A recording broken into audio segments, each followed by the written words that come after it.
por acá.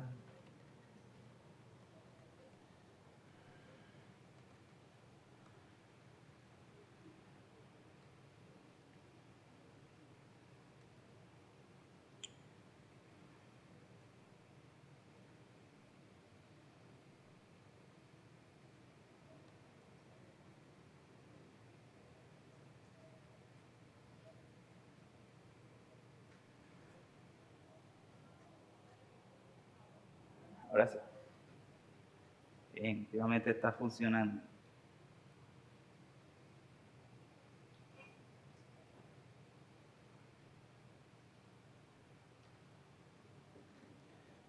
Ahora sí. Una vez más, Dios les bendiga a mis hermanos. En el día de hoy vamos a continuar con nuestras escuelas acerca del principio regulador de la adoración. Y quiero pedirles que me acompañen en oración para entregar este tiempo al Señor. Amado Dios, bendito seas, Dios eterno, Señor de grandes misericordias. Gracias, Padre. Gracias por regalarnos la vida en este día, Señor, y hoy poder tener la disposición que tú mismo colocaste en nuestros corazones para venir a adorarte y exaltar tu santo nombre, hacerlo juntos, como un pueblo, Señor. Gracias. Y pedimos a ti, Santo Espíritu de Dios, que seas tú iluminándonos esta escuela, este elemento hermoso de la adoración, el cual es la oración. Ayúdanos a entender su importancia y así, Señor, ser mejores adoradores cada día más. Todo esto te lo pedimos, Padre, en el nombre de tu Hijo amado y con la unción de tu Santo Espíritu. Amén y amén. Bueno, como ustedes saben, estamos estudiando el principio regulador de la adoración. Estamos en la parte de los elementos. Ya hemos visto los elementos. ¿Cuáles? A ver, ¿quién me recuerda cuáles hemos visto? ¿Qué elementos hemos visto? A ver, la palabra, la predicación de la palabra. ¿Qué más vimos? El dar ofrendas. Bueno, en el día de hoy corresponde un elemento hermoso, precioso, el cual es el orar en el culto público. Orar en el culto público, una práctica que ha sido prácticamente conocida como el latido del corazón de las iglesias en sus inicios. Así que en esta presentación nos vamos a sumergir, a explorarla, a estudiarla un poco, a reconocer su importancia y su vitalidad en nuestra formación como cristianos y como comunidad. De verdad que este es un elemento precioso, es conocido también por muchos como la joya de la experiencia cristiana, porque va más allá de hablar y de expresar unas simples palabras dentro de un recinto, sino que esto también implica que es una invitación a unir nuestras voces y corazones en un diálogo hacia nuestro Dios. Cada súplica, cada alabanza que hacemos refleja también esa unidad que nosotros tenemos con Cristo y también apunta hacia esa búsqueda colectiva de Dios, de su presencia. Así que vamos a ver los pasajes de Hechos 2:42 y Timoteo capítulo 2, verso 8, y ahí veremos mostraremos cómo la oración en la comunidad ha sido un modelo a raíz de toda la historia de la iglesia. Esto es un elemento sumamente importante porque es una responsabilidad de la iglesia el orar. Y no solamente hacerlo de forma privada en sus casas, sino de forma corporativa. Así que para la escuela en el día de hoy vamos a ver dos puntos. Primero, vamos a ver la importancia de la oración corporativa. Citando nuestro texto de Hechos 2:42, es el texto base donde estamos extrayendo los elementos de la adoración. También veremos el texto clave de 1 Timoteo 2:8. Así que sin más preámbulos, mis hermanos, empecemos primero enmarcando cuál es la importancia de la oración corporativa y quiero que me acompañen a Hechos capítulo 2, verso 42, que es el texto que hemos venido citando, donde estamos extrayendo estos elementos que son tan importantes para nosotros en cuanto a la adoración del culto público. Dice Hechos 2, 42. Y se dedicaban continuamente ¿a qué? A las enseñanzas de los apóstoles, a la comunión, al partimiento del pan y a las oraciones. Y dice ahí a la oración. Así que vemos cómo en este texto de Hechos 2:42 la oración corporativa es descrita como uno de los elementos principales del culto público. Hemos estudiado este texto y hemos explicado de que esos elementos mencionados allí son elementos principales, primordiales a la hora de que la iglesia se reúna. Y es interesante que este texto nos muestra que los primeros cristianos perseveraban en la doctrina de los apóstoles y miremos cómo allí se nos muestra que la oración era algo recurrente, era algo regular. Por eso dice, y se dedicaban continuamente. Y era una de las actividades centrales cuando la iglesia se reunía. Así que la oración corporativa también servía como un medio para fortalecer la fe colectiva de la iglesia, para mantener la unidad entre los creyentes y buscar la dirección de Dios y su voluntad. Ese orar junto de los primeros cristianos expresaba una mutua dependencia ¿de quién? De ellos hacia Dios. Y su compromiso con las enseñanzas de los apóstoles apunta a que ellos vivían ese evangelio que ellos predicaban. Así que este enfoque en la oración colectiva refleja la importancia que se le daba a la oración en el culto público de oración. De hecho, veamos algunos ejemplos bíblicos, como por ejemplo, la oración antes de elegir a Matías en Hechos 1 del 24 al 26. Ahí tenemos que los discípulos que hicieron, oraron juntos, ¿cierto? Y seleccionaron el sucesor ¿de quién? De Judas. También tenemos la oración en Pentecostés cuando ellos estaban todos reunidos allí en oración y el Espíritu Santo descendió sobre ellos. Otro texto más, Hechos 12:5. La oración cuando colocaron a Pedro en la cárcel. ¿Qué hizo la iglesia? Se reunieron juntos a orar intensamente porque Pedro estaba encarcelado. También tenemos la oración y el ayuno en Antioquía de Hechos 13, verso 2 y verso 3.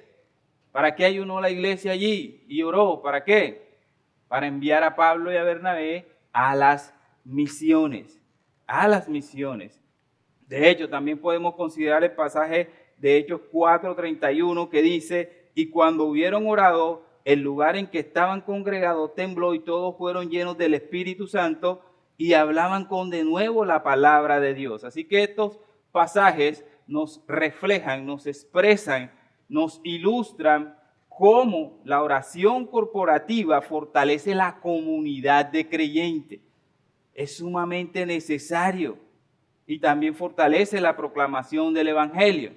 Ahora bien, otro punto a destacar aquí son los tipos de oraciones. Según la Biblia, orar es que una conversación ¿con quién? Con Dios. Y así como las conversaciones humanas pueden tener distintas formas, bueno, así también las encontramos en la Biblia. Pueden haber expresiones de deseo, apelación, de tristeza, o disculpa, de amor, de admiración, de gratitud, de aprecio, de insatisfacción o de frustración, de esperanza, alegría, temores, dudas, preguntas y curiosidades. Y todas estas formas de orar las podemos agrupar en tres grupos sencillos. La primera es la de petición, oraciones de petición. También tenemos oraciones de estima, que van enfocadas a la oración. También tenemos oraciones de compañerismo, cuando esas oraciones son intercesoras por otros. Y vamos a ver cada una de estas que contiene, como por ejemplo las de petición. Las oraciones de petición incluyen súplica, que surge de una sensación de necesidad. Y esta súplica puede ser por uno mismo o también intercediendo por por los demás. Tenemos la confesión también, incluye aquí en las oraciones de petición, y surge como un sentido de ofensa, como cuando pecamos, ¿cierto? Y le oramos al Señor, Señor, perdónanos, y aceptamos su perdón. También hay contextos de oración de imprecación. ¿Cómo así, pastor? Son estas oraciones que uno le pide al Señor para que el Señor actúe con justicia directamente de una vez con los demás. ¿Cierto? Y en la Biblia también encontramos muchas oraciones de esta. Otros tipos de oración, las oraciones de adoración. ¿Qué incluyen estas peticiones de oración? Bueno, esto incluye también a devoción, alabanza, admiración. ¿A quién? A Dios, a Dios. Acciones de gratitud. Señor, te agradezco por todo lo maravilloso que has hecho en mi vida. También tenemos las oraciones de comunión, que esas oraciones incluyen ese compañerismo, esa conversación también allí con Dios. Uno le trata, le habla al Señor, Señor, estamos pasando por esto y lo otro. Como iglesia, los miércoles abrimos nuestro corazón al Señor y le suplicamos que nos ayude. Y aquí expresamos muchas veces nuestras frustraciones, ya sea por las situaciones de la ciudad o por las situaciones que está pasando la iglesia, dudas y luchas de algunos hermanos también. Ahora bien, después de hablar un poco de manera muy general y también destacar el hecho de la iglesia primitiva en cuanto a la oración, ahora sí pasamos a nuestro texto central. Nuestro texto central, y quiero que me acompañen a 1 de Timoteo 2, del verso 8 al verso 12, que nos vamos a centrar más en el verso 8. 1 de Timoteo 2, el verso 8 al verso 12. Dice así la palabra del Señor: por consiguiente, quiero que en todo lugar los hombres oren como levantando manos santas, sin ira ni discusiones. Asimismo, que las mujeres se vistan con ropa decorosa, con pudor y modestia, no con peinados ostentosos, no con oro o perlas o vestidos costosos, sino con buenas obras, como corresponde a las mujeres que profesan la piedad. Que la mujer aprenda calladamente, con toda obediencia. Yo no permito que la mujer enseñe ni ejerce autoridad sobre el hombre, sino que permanezca callada. Este texto, exactamente el verso 8, lo vamos a ver desde la perspectiva de 5 aspectos importantes. Primero vamos a ver qué implica ese por consiguiente que ustedes ven allí, que muchas traducciones también lo traducen como entonces, es una conjunción ahí. También veremos la autoridad invocada. ¿Qué quiere decir ese quiero del apóstol allí? Ese quiero que encontramos allí. También veremos las personas designadas para la oración. Esos hombres ahí, o esa palabra hombre, ¿a quién se refiere? También veremos, estaremos contemplando qué significa en todo lugar. En todo lugar, en todas partes. ¿Será que significa en todos los lugares del mundo? ¿O solamente está apuntando a un lugar específico? Y por último también veremos en cuanto a este texto la pureza exigida. Ese texto que leemos ahí, levantando manos santas sin iras ni discusiones. Así que primeramente empecemos a través de este pequeño estudio con nuestro primer aspecto. Y es el por consiguiente o entonces. Y ahí vemos que en 1 Timoteo 2:8 está relacionando su contexto a través de una conjunción. ¿Cómo así? Lo que quiere decir el apóstol al colocar ahí entonces o por consiguiente, quiere decir que nosotros debemos de analizar los versículos que están anteriores a este. ¿Me hago entender ahí? Sí, necesario que analicemos los versículos que están anterior a este. Y de hecho, Sal Waldron en su libro nos presenta 2 relaciones importantes en cuanto a este texto. en cuanto a ese por consiguiente. ¿Cómo se puede entender ese por consiguiente o ese entonces con los versículos anteriores a este? Y la primera relación que él nos muestra es que él nos dice que primera de Timoteo, capítulo verso 8, puede estar ligado a los versículos precisos que encontramos anteriormente. Los versos 7, el verso 6 y el verso 5. ¿Qué dice? Verso 5. Porque hay un solo Dios y también un solo mediador entre Dios y los hombres, Cristo Jesucristo hombre, quien se dio a sí mismo en rescate por todo, testimonio dado a su debido tiempo. Y para esto yo fui constituido predicador y apóstol, dirigido, digo la verdad en Cristo, no miento. Permítame un momento y amplio la luz acá. Como maestro de los gentiles en fe y verdad. Waldo nos dice que esta conexión nos dice de que la iglesia debería orar porque Jesús prácticamente nos concede ese acceso al trono de la gracia a través de ¿qué? De su mediación. En ese sentido, como primera relación, él dice, es que mire, también se puede ver de que el verso 8, ese consiguientes o ese entonces, esté ligado al versículo 7, 6 y 5 y no se enfoca de que la iglesia debe de orar sí o sí porque Jesús nos abrió camino hacia el trono de la gracia y deberíamos orar por esa causa mediadora de Cristo también. Gracias a eso es que nosotros oramos. Sin embargo, curiosamente, Waldon también nos presenta una segunda posibilidad con respecto a la conexión de el entender ese texto allí por consiguientes o ese entonces. Y la segunda relación la vemos con los versos 1 y 2 de Primera Timoteo, capítulo 2.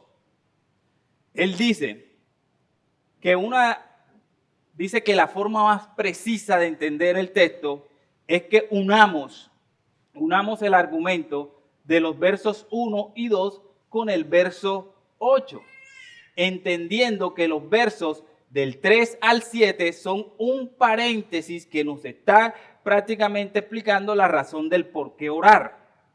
Y el texto más o menos dice él que debería de quedar así, no excluyendo los versos del 3 al 7, no, aclaramos. Dice más o menos él que el texto debe ser así: exhorto pues, ante todo, que se hagan rogativas, oraciones, peticiones y acciones de gracia por todos los hombres, verso 2, por los reyes y por todos los que están en autoridad, para que podamos vivir una vida tranquila y sosegada en toda piedad y dignidad. Paréntesis, los versos del 3 al 7 que nos hablan de Cristo como mediador, y enseguida conectamos el verso 8. Por consiguiente, entonces, teniendo en cuenta la exhortación a la oración y también teniendo en cuenta por quién debemos orar, ahora nos habla de quién, en el verso 8, quién debe dirigir esa oración. Y dice, por consiguiente, quiero que en todo lugar los hombres oren levantando manos santas. Ese es el tema como él expone esta segunda relación con ese entonces que encontramos en el verso 8. ¿Me hago entender ahí? ¿Sí estamos claros? Y él dice que esta es la forma más precisa, porque él ve en su interpretación que los versos 3 al 7 son prácticamente como un paréntesis, como cuando Pablo explica por qué es que debemos orar, la razón por la cual oramos. ¿Y cuál es? Porque Cristo es el mediador que nos abrió ese camino. Pero para argumentar completamente lo que se está explicando aquí en relación a la oración y enfocando hacia la importancia de la oración, él dice, el argumento clave está en que si unimos el verso 1 y el verso 2 con el 8, vamos a encontrar enseguida el enfoque preciso del texto o la idea principal del texto. Y la idea principal del texto es que la iglesia ore. ¿Y ore por quiénes? Dice allí, por todos, por gobernantes y demás. Es una obligación de la iglesia oral, es una responsabilidad de nosotros como iglesia oral por los alcaldes de esta ciudad y por todos los demás que están en jerarquías administrativas. Ese es el enfoque del texto aquí. Ahora bien, teniendo eso claro, entonces ya dejamos claro por qué está ahí ese por consiguiente, ese entonces ahora pasamos a nuestro segundo punto. La autoridad invocada. El quiero. Dice Timoteo 2:8, por consiguiente quiero. Y aquí es una apelación clara a la autoridad del apóstol Pablo. Este quiero aquí, dice Waldron, quiero leerse sus palabras, dice, así que este no es el deseo o anhelo de un niño que dice, quiero papas fritas o quiero helado, es más bien el deseo o anhelo de un general que dice, quiero que la artillería se sitúe en estas colinas a la derecha de nuestras líneas. Así que ese quiero viene siendo una orden apostólica, directa. Este deseo, él expresa aquí su autoridad y su dirección apostólica, así como también lo hace en 1 Timoteo 5:14, cuando dice, por tanto, quiero que las viudas más jóvenes se casen, que tengan hijos, que cuiden su casa y no den al adversario ocasión de reproche. Ese quiero es ese, es un imperativo, es un mandato directo del apóstol Pablo. Ahí con el tema de las viudas y así también acá en el texto de Timoteo en cuanto a la oración. Y recordemos un tema importante. La iglesia está fundada ¿bajo qué? ¿Bajo el fundamento de quiénes? Apóstoles y profetas. Entonces lo que ellos digan para nosotros viene siendo autoridad también en el día de hoy. Viene siendo las mismas palabras de Cristo para su iglesia. Y por eso es necesario reconocer la autoridad apostólica aquí. Es crucial, mis hermanos, entender estas instrucciones de Pablo. Porque no son solamente sus preferencias, o es que Pablo era machista, o es que... Alejémonos de eso. Si Pablo escribió esto, es Cristo también escribiéndole a su iglesia. A su iglesia. Y esto implica una aplicación práctica en nuestra iglesia contemporánea en el día de hoy. Y con respecto más que todo en el culto público de adoración. ¿Por qué? Porque es que en la actualidad muchos rechazan esto. Y dicen, es que ese Pablo, eso era la época de Pablo, es que Pablo era machista, es que Pablo esto y lo otro. Y se olvidan de la inspiración divina y del hecho de que Cristo a través de los apóstoles le habla a su iglesia. Esto no es un hecho de Pablo, es Cristo mismo queriendo ordenar su iglesia. Es Cristo. Y aquí es donde radican los problemas por lo general de las iglesias contemporáneas, porque se menosprecia esta autoridad apostólica. ¿Y qué pasa? Se termina perdiendo el enfoque. Y si se pierde el enfoque, como por ejemplo, la Biblia nos enseña de que la adoración en el Nuevo Testamento es dos elementos importantes, en espíritu y en verdad. Resulta que ahora la adoración no se entiende en espíritu y en verdad, sino que es un entretenimiento para el creyente. Y se termina entonces así menospreciando la predicación de la palabra, la oración y la alabanza y dándole un énfasis tremendo al entretenimiento en la adoración. La típica, lo mismo que venimos diciendo. Gente, líderes cristianos, adorando al Señor a través de sus imaginaciones. Así que ignorar estos principios apostólicos y bíblicos puede llevar a una práctica de fe que carece de la profundidad y autenticidad que se define en el cristianismo. No es solamente que expresemos nuestras creencias, es decir, sí somos cristianos, sino que la fe también se expresa en cómo vivimos y cómo expresamos nosotros esa fe, incluso en el culto público. ¿Cómo lo hacemos? Sí, somos creyentes, creemos en la Biblia. ¿Y qué pasa cuando encontramos un texto de esto? ¿Qué pasa? No, es que a mí me parece que, sí, eso es un tema cultural allí. Me parece entonces que no hay una orden para la iglesia en el día de hoy, entonces las mujeres también pueden orar. Y ahí entra el problema. Pero esto es una orden apostólica aquí establecida. Ahora, pasemos a nuestro tercer punto. Hombres. La palabra hombre, por consiguiente, ahora tocamos la de en todo lugar. Por consiguiente, quiero que todos los hombres, cuando leemos el pasaje de Timoteo, capítulo 2, del verso 1 al 8, del verso 1 al 8, ahí nos daremos cuenta de que Pablo usa mucho la palabra hombres. Lo usa mucho. Si quiere, vayamos allá al texto. Él usa mucho esa palabra hombres allí. Pero precisamente cuando llega al versículo 8, que también encontramos la palabra hombre allí, esa palabra no es igual en el griego como las demás palabras hombre que encontramos en los versos anteriores. Eso pues a que se hagan rogativas, oraciones por todos los hombres, todo esto. Ese hombre que está antes del versículo 8 que usted puede leer allí, usted se va a dar cuenta que ese hombre habla de manera general, como cuando decimos y todos los hombres, incluimos mujeres, niños, allí. Pero en el versículo 8 no. La del versículo 8, esa palabra en el griego apunta directamente el significado a varones, a varones, a varones. Un significado específico a varones adultos, en contraste con mujeres y niños. Así que por lo tanto Pablo está instruyendo aquí que en las asambleas de la iglesia sean los hombres adultos quienes dirijan la oración. Son los hombres adultos, es lo que él está apuntando aquí. Así que podríamos ver que en una iglesia lo normal es que los hombres, ¿qué hagan? Dirijan la oración. ¿Eso quiere decir que las hermanas que están allí no van a orar? No.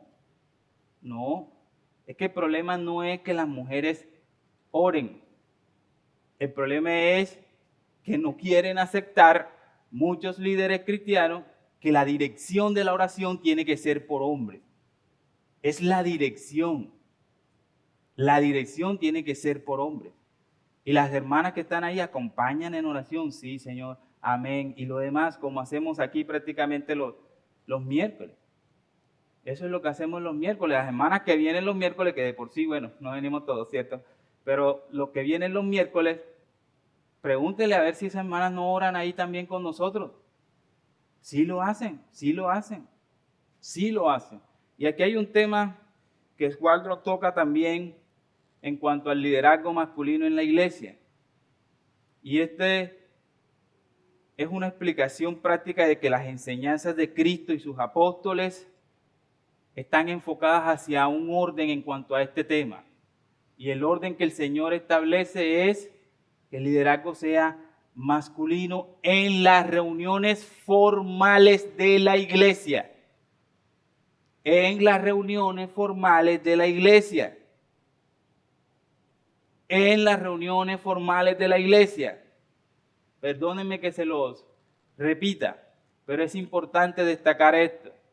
El punto clave que está hablando Pablo aquí es en las reuniones formales de la iglesia. ¿Cuántas reuniones formales tiene esta iglesia? 2. Los miércoles y los domingos. En esas reuniones, los que deben dirigir, por así decirlo, el barco y lo demás, y la parte administrativa y las oraciones, son los hombres.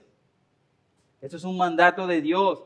Así que en honor al Creador, este orden divino debe ser respetado tanto en el hogar como en la iglesia. Y esos son los mismos principios que encontramos en 1 Corintios 11:3. Son el mismo principio, es el mismo tema de fondo. Pero ¿qué pasa? Leemos 1 Corintios 11, del 2 al 16, ¿y qué hacemos allí?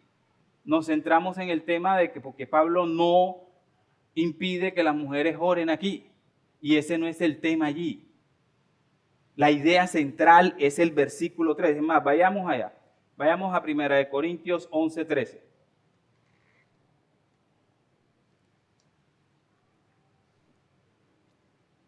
¿Todos están allí?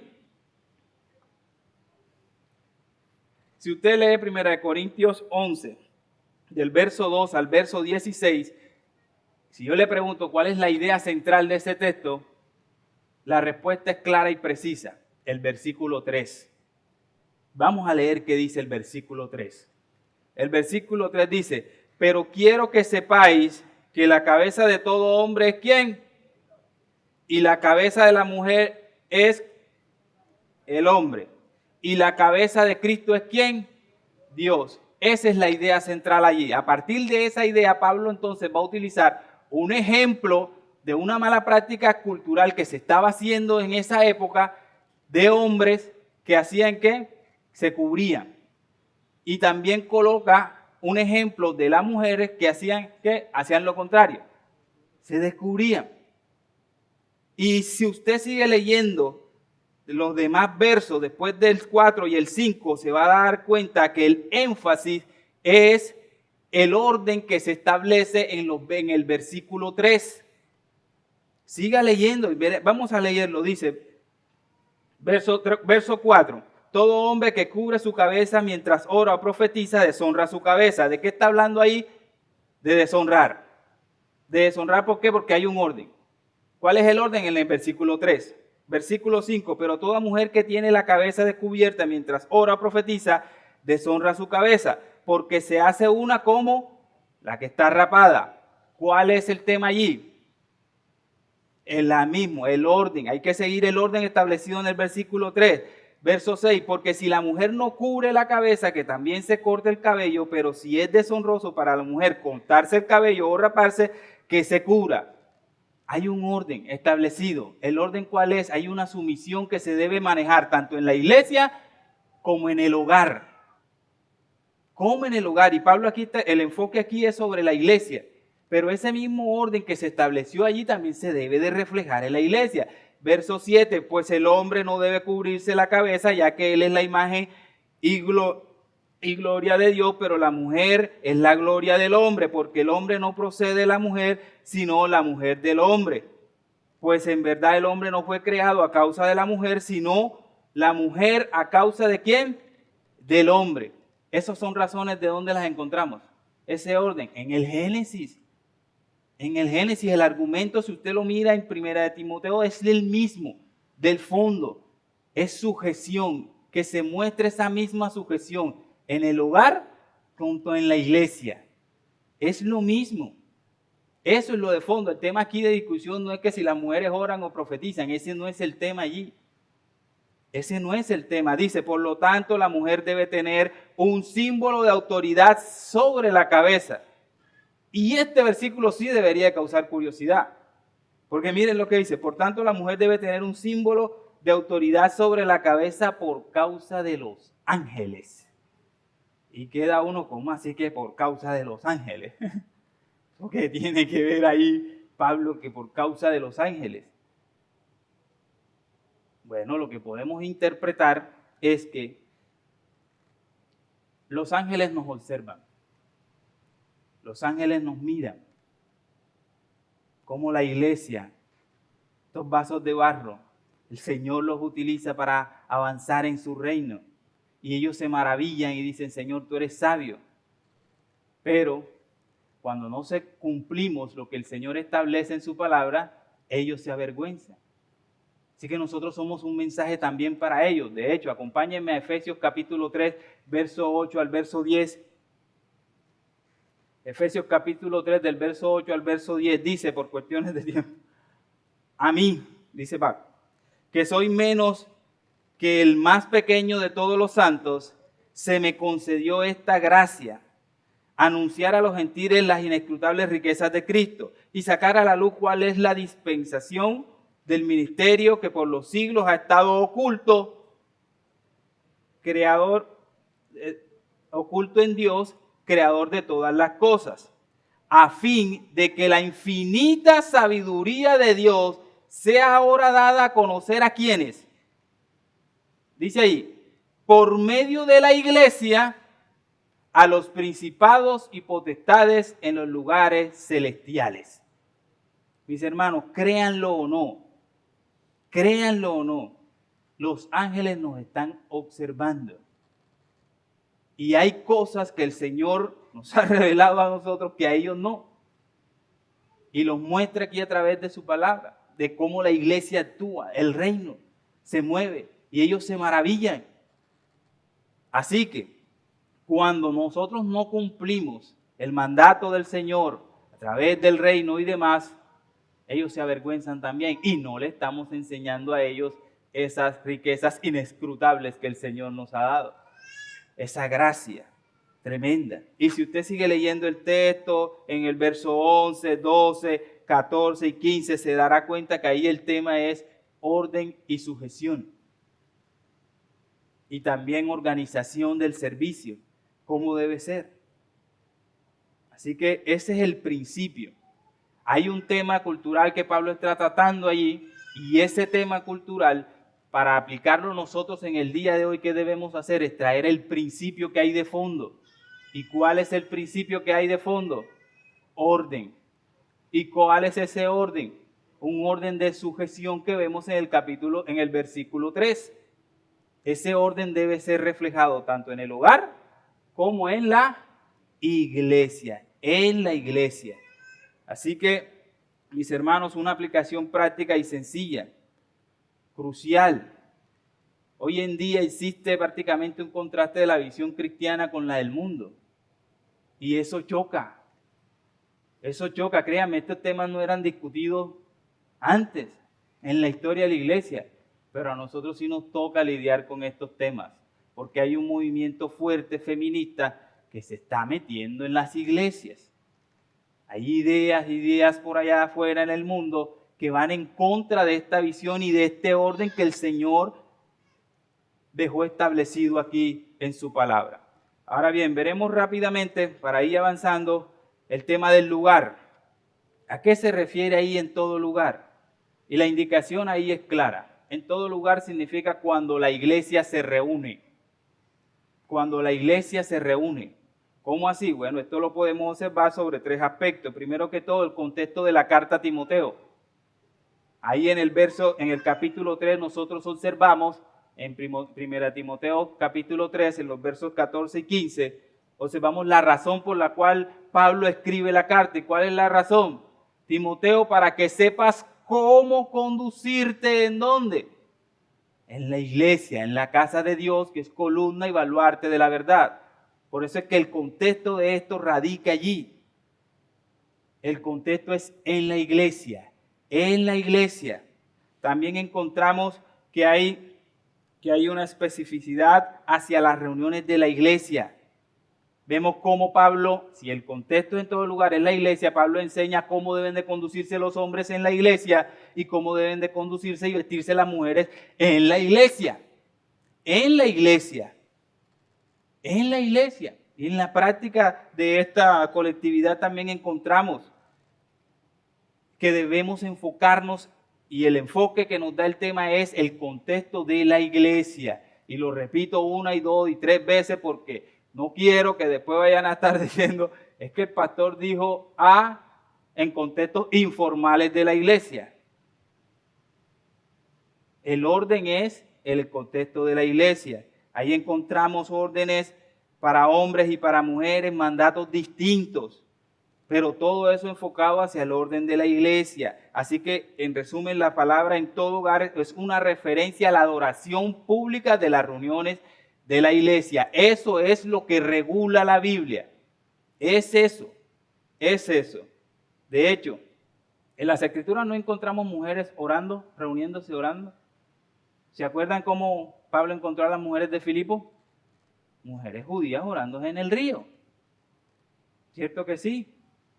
¿Eso era una reunión formal de la iglesia? No. ¿Quién enseñó a Apolo? Priscila. ¿En una reunión formal de la iglesia? No, mis hermanos. Y de hecho, para esa época existía el don de profecía y vemos que las hijas de Felipe eran profetas. Eran profetas también.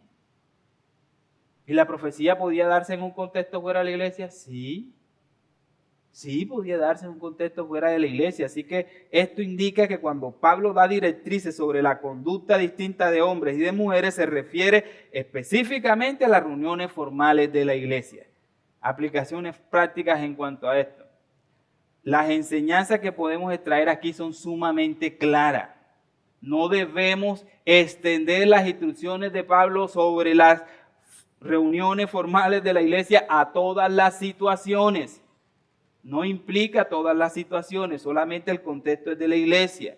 Pablo no está prohibiendo que las mujeres oren en grupos pequeños o en grupos de estudio bíblico o oren en los momentos de devoción familiar. Tampoco está diciendo que no pueden orar delante de hombres. Quítese eso de la cabeza. Pablo no está diciendo eso. Lo que Pablo especifica y apunta es que las mujeres no deben de liderar en oración durante los servicios oficiales de la iglesia. Solo eso. Es solo eso. Solo eso. Y por último, lo hermoso de esto. La pureza exigida. Sí, los hombres son los que tienen que orar. Pero en el mundo del Señor, todo gran privilegio siempre tiene una gran responsabilidad. Una gran responsabilidad. ¿Cómo deben orar los hombres? Dice, levantando manos santas, sin ira ni discusiones. Así que ese precioso privilegio también es regulado aquí en las Escrituras. Levantando manos santas. Cuidado. Es que ahora voy a levantar las manos para que me vean que es que yo soy espiritual o que... Cuidado, eso es arrogancia. Si lo haces con esa intención, hombre, es pecado. Es pecado. También podemos destacar el hecho de que no es una exigencia bíblica de que siempre tienes que levantar las manos santas porque el verso no está en imperativo. No está. Es algo más descriptivo que prescriptivo. Si fuera prescriptivo, si fuera una orden y siempre tendríamos que levantar las manos. Pero no es así. De hecho, en la Biblia, en la Biblia, Hendricks señala que hay muchas posiciones para la hora de orar. De hecho, leamos sus parábolas, él lo dice. La postura en la oración nunca es una cuestión de indiferencia, una posición perezosa del cuerpo mientras se supone que está orando es una abominación para el Señor. Tremendo, William. Por otra parte, también es cierto que las Escrituras no prescriben en ninguna parte una y solo una postura correcta durante la adoración. Se indican diferentes posiciones de los brazos, de las manos y del cuerpo en su conjunto. Todas estas son permisibles siempre que se simbolicen diferentes aspectos de la actitud reverente del orador y siempre que se interpreten verdaderamente el sentir del corazón. Así que mucho cuidado, hombre, cuando te pidamos que oras, ¿con qué intención lo haces? ¿Con qué intención lo haces? Y ahora tampoco vamos a prohibir, no, hermano, no levante las manos porque es que así se ve como muy pentecostal. Cuidado, no. Porque esos son temitas que a veces uno llega en la reforma con eso como que, ¿será que levanto las manos o no? Porque es que aquí como todo es tan serio. Quítese eso de la mente. Quítese eso de la mente. Si usted puede levantar sus manos, levántelas. Con su disposición, si es lo que tiene ahí en su corazón. Ahora no va a salir usted, es que la postura única para orar es que levanten las manos. Mire, ese hombre no está levantando la mano, eso está en pecado. Cuidado con eso, cuidado con eso. Manos santas, manos santas. Y aquí es un tema bastante curioso. ¿Por qué? Porque santo es la palabra que todos conocemos en la Biblia, que significa como apartado. Pero esa palabra santo aquí no es esa, sino que esta implica más hacia un tema de pureza moral, de pureza moral. O sea, que es incorrecto que una persona, que un hombre de esta iglesia, cuando le ore, tenga problemas de pecado, o pecados no confesados, o pecados públicos. ¿Ven, hombres, que la cuestión se puso complicada? Estarán diciendo los hombres que sea así mejor que oren las mujeres. Pero ven, una responsabilidad también. Es una responsabilidad tremenda, tremenda. Cristo es quien puede purificarnos. Solamente Cristo, a través de su sangre. Solamente Cristo. Así que esas manos santas, mis hermanos, por favor, hombre, No oren si tienen pecados conocidos y no confesados en su conciencia. Mucho cuidado con eso. Si estamos un miércoles y le pedimos, hermano, ore, y usted siente que bien, no, es que yo vengo de pelear por allá en la carretera, es que peleé con el jefe porque venía del trabajo, mejor no lo haga. Diga, hermano, pasa. No lo haga. No lo haga. Porque no sería levantar manos santas al Señor. No sería. Otro tema también, sin discusiones. A veces discutimos con el hermano y, bueno, listo, vamos a orar. No, familia. No, tampoco es así. Tampoco es así. Tampoco es así. Cuidado con esos pecados mentales. A veces terminamos de discutir con el hermano y seguimos en la mente ahí dándole al tema y dándole al tema. Para el Señor eso es pecado. Y después vamos y venimos a orar a la iglesia así. Eso es pecado. Cuidado con eso. Cuidado con eso. Debemos de arrepentirnos también de esos pecados mentales que tenemos. Así que conclusiones generales, ya para terminar, solo el Evangelio de Cristo puede darte manos y un corazón puro, no tus obras. Solo Cristo. El Evangelio es la solución a la suciedad de tu corazón y de tus manos. ¿Quieres ser limpio? Como dice el himno, hay una fuente sin igual de sangre de Manuel que purifica a todo aquel que se sumerge en Él. En Él. Solamente Cristo puede lavar tu corazón y puedes tener manos limpias. La iglesia tiene la responsabilidad de incorporar en su culto colectivo las oraciones, sí o sí, en las reuniones oficiales, momentos específicos de oración de la iglesia. Es nuestra responsabilidad y estas deben ser lideradas por varones, por hombres, ya sea pastores o hombres de la congregación. Así que, mi hermano, les invito a que no perdamos la importancia de este tema. La iglesia tiene que orar, como iglesia colectiva, tiene que orar, sí o sí, tiene que hacerlo, según las regulaciones que encontramos en las Escrituras. Ahora sí, finalizando, mis hermanos, ¿alguien tiene algo para aportar o alguna pregunta al respecto?